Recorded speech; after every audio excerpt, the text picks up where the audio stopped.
Main लक्ष्य है professor बनना। आप पीएचडी करना चाहोगे, बहुत लोगों को फ़ायदा भी हो। पर्याप्त इनकम नहीं है कि मैं अपने सब्जेक्ट असिस्टेंट प्रोफेसर की एग्ज़ाम दे सकते हैं, यहाँ पे एयरटेल नेटवर्क काम नहीं करता। तो मैं अपना समय वेस्ट करना नहीं चाहता। तो नेट की एग्ज़ाम देने के लिए आज है 31 दिसंबर और जब सारी दुनिया ऑलमोस्ट सेलिब्रेट कर रही है नए साल आने की, मैं आया हूँ नारायणपुर और जहाँ मैं रुका हुआ हूँ वहाँ पे मुझे 2 स्टूडेंट मिले जो नेट की तैयारी कर रहे हैं। बहुत छोटा सा कस्बा है, पर मेरे दिमाग में ये आया कि ये नए साल पे तो इनको जश्न मनाना चाहिए। ऐसा क्या है, इनको ऐसा क्या खींच रहा है नेट में कि ये लोग नए साल 31 दिसंबर को सेलिब्रेट ना करके पढ़ाई कर रहे हैं, पढ़ाई सेलिब्रेट कर रहे हैं। हम लोग बात करेंगे दीपक जी से ना, दीपक मंडल, दीपक मंडल, और जानेंगे कि नेट की स्ट्रेटजी क्या है। हो सकता है कि इससे बहुत लोगों को फ़ायदा भी हो। तो चलिए हम लोग बात करते हैं दीपक जी से और पूछते हैं कि क्या स्ट्रेटजी रहती है इनकी जो तैयारी कर रहे हैं। कई सालों से तैयारी कर रहे हैं आप?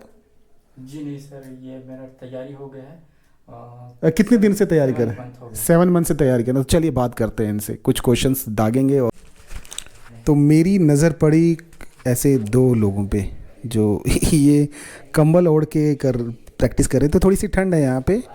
और ये जो हैं दीपक जी, ऐसे ऑनलाइन प्रिपरेशन कर रहे हैं, ऑनलाइन कुछ। तो थोड़ा सा अपने बैकग्राउंड के बारे में बताइए कि क्या पढ़ाई की है आपने। सर मैं वैसे बिलोंग करता हूँ, मेरा ग्राम तुमरी कुही है और बहुत तुमरी कुही पोस्ट भीरा गांव। और ये कौन सी जगह है? ये नारायणपुर क्षेत्र है सर, बस्तर का पार्ट वहाँ है। बस्तर संभाग नारायणपुर डिस्ट्रिक्ट। दरअसल ये नारायणपुर क्षेत्र अबूझमाड़ के लिए प्रसिद्ध है। अब ये इतना रिमोट एरिया है कि यहाँ पे एयरटेल नेटवर्क काम नहीं करता, सिर्फ 2 ही नेटवर्क हैं। जी तो ये कौन सा नेटवर्क यूज़ कर रहे हैं आप? जी, ये सर ये जियो नेटवर्क है। अच्छा जी। यहाँ दरअसल ये नेटवर्क इसी क्षेत्र में, मतलब नारायणपुर डिस्ट्रिक्ट के ही सिटी क्षेत्र में ही काम करती है, और अदर इसके अंदर जाएंगे तो नेटवर्क कम होने लगते हैं, नेटवर्क का अभाव हो जाता है। अच्छा, थोड़ा सा अपने बैकग्राउंड के बारे में बताइए। जी तो मेरा ग्राम है तुमरी कुही, पोस्ट भीरा गांव और तहसील भानु प्रतापपुर। मैं दरअसल इससे पहले मैं अंतागढ़ कॉलेज में पढ़ता था, तो वहाँ से मुझे भूगोल के प्रति थोड़ा जिज्ञासा हुई। एक टीचर मिले मुझे मध्य प्रदेश के, जिसका नाम है मयंक मिश्रा सर। भानु प्रतापपुर कॉलेज में जियोग्राफी सब्जेक्ट नहीं थी, तो मैंने नारायणपुर आना चाहा क्योंकि यहाँ पे जियोग्राफी सब्जेक्ट था। अच्छा, नहीं, अच्छा ठीक है, समझ गया मैं। तो आपके फादर क्या करते हैं? मेरे फादर कृषि हैं सर, कृषक हैं, कृषक हैं जी। और आप आदिवासी? जी आदिवासी आदिवासी हैं जी। अच्छा, और आपके फादर की इनकम क्या है, एनुअल इनकम? ऐसी बताइएगा जी। एनुअल इनकम मतलब इनकम तो बहुत ही कम है सर, आर्थिक अच्छा, स्थिति है जी, स्थिति तंगी। इसी कारण से मैं अपना तैयारी वीडियो के माध्यम से कर रहा हूँ, क्योंकि मेरे पास इतना पर्याप्त इनकम नहीं है कि मैं अपने सब्जेक्ट के लिए पर्याप्त बुक मेरे पास उपलब्ध हो सके। तो थोड़ा सा आपने ग्रेजुएशन कर लिया है कि ग्रेजुएशन कर? जी, मेरा पोस्ट ग्रेजुएशन कंप्लीट हो गया है। अच्छा तो ये नेट की परीक्षा देने के लिए क्या एलिजिबिलिटी चाहिए? ये सर नेट की पेपर देने के लिए अब एमए का ये होना चाहिए, मतलब एमए के इक्विवेलेंट कोई डिग्री जी, होनी चाहिए। एमए की डिग्री होना चाहिए। तो अभी नया नीति आई है जिसमें ग्रेजुएशन वाले भी अपना नेट की एग्ज़ाम दे सकते हैं। अच्छा, अब जो नीति थोड़ी सी चेंज हो गई, हाँ, जो पॉलिसी चेंज हो गई है 2024 के अनुसार, तो ग्रेजुएशन वाले स्टूडेंट भी अपना नेट के एग्ज़ाम में भागीदारी दे सकते हैं। जी, आप अपने घर में बैठे हैं कि कहीं और बैठे हैं? जी सर, मैं अपना नारायणपुर में ही एक टीचर के माध्यम से अपना तैयारी कर रहा हूँ, क्योंकि मेरी आर्थिक स्थिति ठीक नहीं थी, तो सर ने मुझे हाँ, सर के हेल्प के माध्यम से मैं अपना तैयारी कर रहा हूँ। उनके मार्गदर्शन भी हैं मेरे साथ में। तो ये साल में एक ही बार दे सकते हैं? नहीं सर, ये नेट की एग्ज़ाम हर 6 मंथ में होती है, जैसे ये दिसंबर में होती है और एक एग्ज़ाम जून में होती है, तो साल में 2 बार होती है नेट की एग्ज़ाम। अच्छा, साल में 2 बार जी। हम थोड़ा सा और बाहर भी बात करें क्या? जी। एक मिनट, हम लोग थोड़ा सा बाहर बात करेंगे, थोड़ा सा लाइट का मुझे लग रहा है इशू है यहाँ पे। तो हमको बताइए कि आपने कैसे शुरू किया, इंस्पिरेशन क्या रहा, किसने बोला कि आप नेट की परीक्षा दो? जी, तो सर मैं सर्वप्रथम यहाँ पे नारायणपुर कॉलेज में आया तो मुझे नेट के बारे में मालूम ही नहीं था कि नेट की एग्ज़ाम क्या होता है। और यहाँ पे जो टीचर्स थे वो मतलब नेट के एग्ज़ाम के लिए उतना प्रोत्साहित भी नहीं करते थे। तो मुझे एक सर मिले थर्ड सेमेस्टर में आए, जो जिनका नाम है डॉक्टर हरिशंकर, जिन्होंने मुझे नहीं बल्कि पूरे हमारे जियोग्राफी डिपार्टमेंट को ही पूरा प्रोत्साहित किया कि नेट का एग्ज़ाम क्या होता है, उसका सिलेबस कैसा होता है और नेट के एग्ज़ाम क्यों दिलाते हैं, और हमें प्रोफेसर बनने के लिए किस तरह से तैयारी करना है नेट के माध्यम से। तो जरा मेरे को वो प्रोसेस जरा समझाइए जरा एक। जी, मान लीजिए मेरे को नेट का परीक्षा देना है, तो क्या क्या कैसे कैसे करना चाहिए? तो नेट की एग्ज़ाम देने के लिए अपने पास मास्टर की योग्यता होनी चाहिए सर्वप्रथम तो और मास्टर की योग्यता होनी चाहिए, साथ ही मास्टर्स होना चाहिए। जी मास्टर्स होना चाहिए। मास्टर्स होना चाहिए या पोस्ट ग्रेजुएट एक ही होता है? हाँ हाँ, वही होता है, पोस्ट ग्रेजुएशन वही होता है, एक ही होता है। तो नेट की एग्ज़ाम के लिए वो मास्टर पोस्ट मास्टर की डिग्री होनी चाहिए अपने पास। और उसके बाद अपन नेट की एग्ज़ाम के लिए अप्लाई कर सकते हैं। और जो नेट के सिलेबस होता है वही जो हम पोस्ट ग्रेजुएशन में पढ़ाई करते हैं वही अपना नेट का सिलेबस होता है। उसी सिलेबस के आधार पर हम नेट की तैयारी करते हैं। एग्ज़ाम कितने बार होते हैं? जी, नेट की एग्ज़ाम साल में 2 बार होती है। और इसके फॉर्म कहाँ से मिलते हैं, कैसे भरते हैं इसका? जो ये नेट की एग्ज़ाम NTA UGC करवाती है, जो साल में 2 बार होती है। एक एग्ज़ाम दिसंबर में होती है, एक एग्ज़ाम जून में होती है। दिसंबर और जून में होती है? जी। आप तो कह रहे थे कि आप ग्रेजुएशन वाले भी दे सकते हैं एग्ज़ाम। जो ग्रेजुएशन वाले 2024 की नई नीति के अनुसार ग्रेजुएशन वाले दे सकते हैं। और NTA ने 2024 में नई नीति लागू की, जिसके माध्यम से ग्रेजुएशन वाले स्टूडेंट जितने भी हैं वो भी नेट के लिए अप्लाई कर सकते हैं। आपका सब्जेक्ट का स्पेशलाइजेशन क्या है? मेरा सब्जेक्ट है जियोग्राफी। जियोग्राफी के प्रति मुझे मयंक मिश्रा सर जी ने बहुत प्रोत्साहित किया, तो मैंने जियोग्राफी सब्जेक्ट को चुना, क्योंकि जियोग्राफी सब्जेक्ट में मेरा इंटरेस्ट भी था पहले से। तो मैं पहले ऐसा था कि मुझे इस तरह से कोई नॉलेज भी नहीं था, क्योंकि मैं पहले परिवार इतना सही नहीं था मेरा, और न शिक्षित भी थे मेरे पिताजी, जिन्होंने मुझे इतना मतलब पढ़ाई के लिए इतना प्रोत्साहित कर सकें कि कोई जानकारी दे सके, इतना ऐसा कोई मित्र भी नहीं था। तो कितने घंटे आप पढ़ाई करते हैं? सर मैं पढ़ाई करता हूँ 12 से 14 घंटा हो जाता है पढ़ाई। जी। मैंने देखा कि आप खाना बनाते भी पढ़ाई कर रहे होते हैं, जी लेक्चर सुन रहे होते हैं। जी जी, क्योंकि नेट का एग्ज़ाम अभी सामने में है, तो मैं अपना समय वेस्ट करना नहीं चाहता, ज़रा सा भी समय वेस्ट करना नहीं चाहता। कब है आपका एग्ज़ाम? अभी अपना एग्ज़ाम होगा सर 9 जनवरी को। अच्छा, 9 जनवरी जी। मतलब अभी 9 दिन बचे हैं लगभग। जी जी, लगभग 9 दिन बचे हैं। कहाँ सेंटर पर? ये सेंटर है सर मेरा जगदलपुर। अच्छा, जगदलपुर। जी, और जगदलपुर सेंटर भी अभी इस बार स्टार्ट हुआ है। इससे पहले मैं अपना एग्ज़ाम देने के लिए रायपुर जाता था।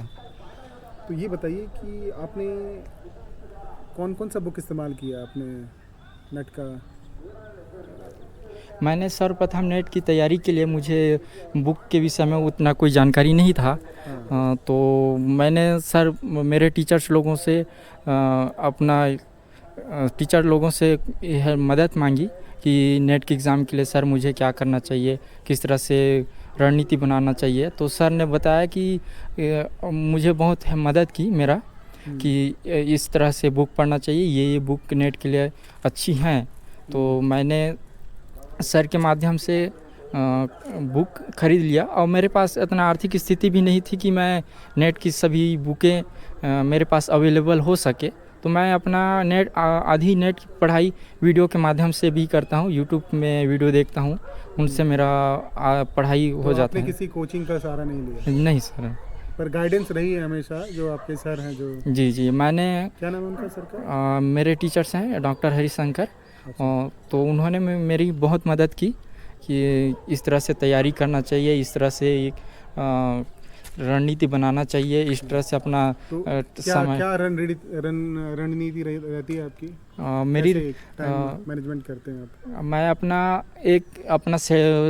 नेट की एग्ज़ाम के लिए एक टाइम सेटअप की हुई है, जिसको मैं समय सारणी के माध्यम से कि इतना टाइम में मुझे ये सब्जेक्ट पढ़ना है, उसके बाद इतना टाइम में ये सब्जेक्ट पढ़ना है।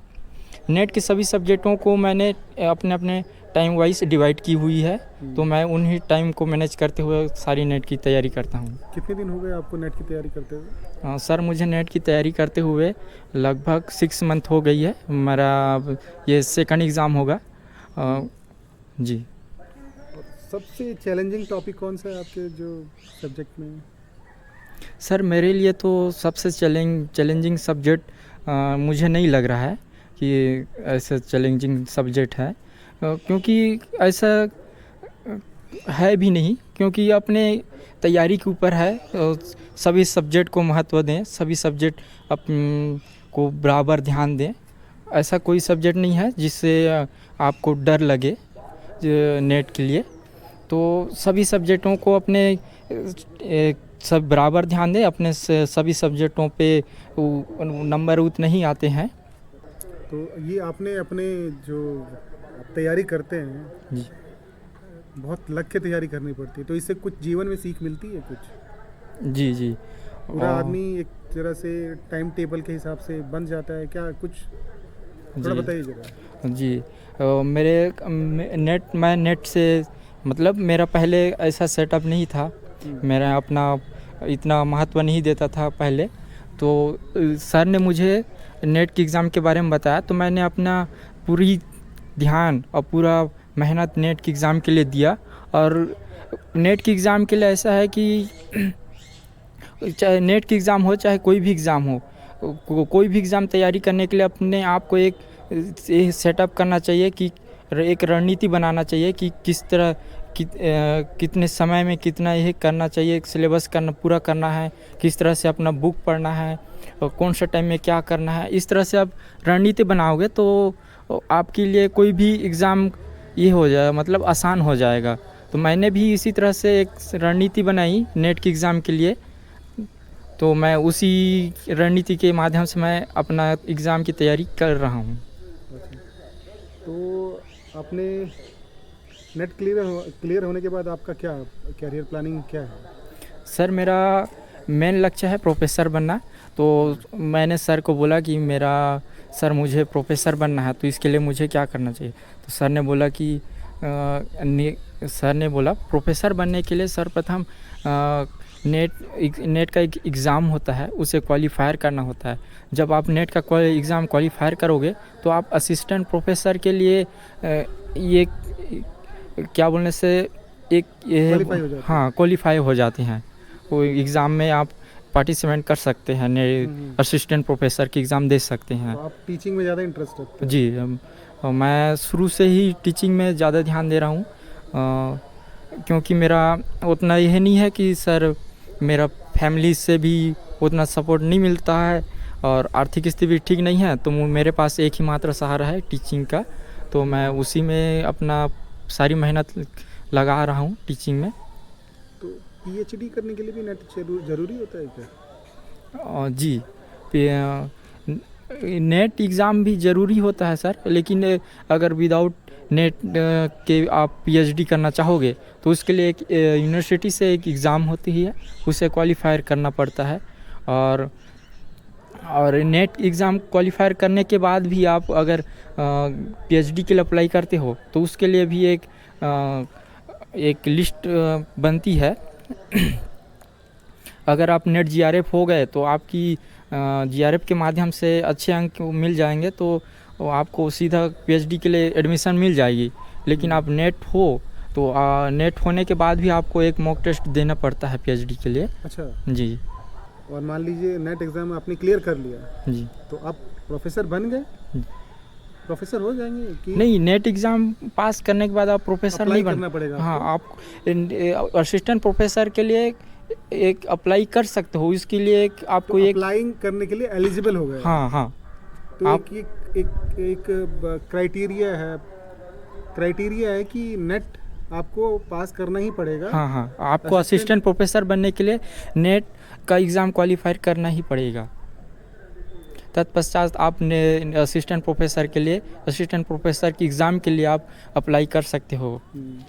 अच्छा, थोड़ा अपने दिन का दिनचर्या बताइए ज़रा, क्या क्या कैसे कैसे आपने कुछ वो बनाया हुआ था ना, टाइम टेबल बनाया हुआ था, थोड़ा बताइए उसके बारे में। जी, तो मैंने एक नेट के एग्ज़ाम के लिए मैंने अपना रणनीति बनाई कि इस तरह से सभी सब्जेक्टों को महत्व देना है, सभी सब्जेक्ट को बराबर महत्व देना है। तो इसके लिए मैंने एक टाइम टेबल बनाई।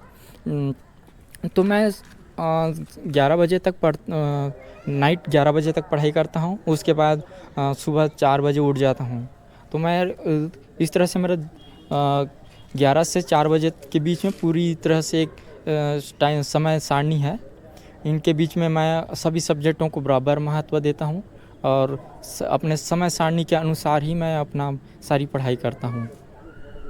एक बार बताइए, कितने बजे सोते हैं, कितने बजे उठते हैं, थोड़ा सा ये भी बताइए ना, थोड़ा डिटेल में। सर मैं 11 बजे सोता हूँ, 11 बजे, और सुबह 4 बजे उठ जाता हूँ। सुबह 4 बजे उठने के बाद मैं अपना सर्वप्रथम तो जो अपना पिछले दिन जो पढ़ाई किया रहता हूँ उसको थोड़ा सा रिवीजन करता हूँ। फिर उसके बाद जो मुझे नेट का टॉपिक पढ़ना है, अगला न्यू टॉपिक पढ़ना है, तो उसको मैं न्यू टॉपिक को मैं पढ़ता हूँ। वो पढ़ाई करने के बाद उस न्यू टॉपिक का मैं वीडियो देखता हूँ कि वीडियो के माध्यम से उसको समझता हूँ उस टॉपिक को जो मुझे पहले पढ़ता हूँ। उसके बाद जो समझ में ना आए सर, तो मैं उसको वीडियो के माध्यम से समझने का कोशिश करता हूँ। फिर उसके बाद मैं उसके बाद अपना रहता है कि साथ साथ नोट्स भी बनाना रहता है। तो मैं उसको नोट्स के लिए भी समय देता हूँ। काफ़ी टफ है जी, क्योंकि सर नेट का मतलब अपना सब्जेक्ट का सभी टॉपिक ऐसा रहता है कि प्रॉपरली किसी बुक में पूरी तरह से मिलता नहीं है सर। अच्छा। तो अपने को सभी पुस्तकों से इकट्ठा करना पड़ता है, हर एक टॉपिक को समझना पड़ता है अलग अलग पुस्तकों से। फिर उसके बाद कोई टॉपिक अच्छी तरह से समझ में आती है। कितनी उम्र है आपकी? सर मेरा 24 एज है। चलिए ठीक है, जी। बहुत बहुत शुक्रिया। जी थैंक यू।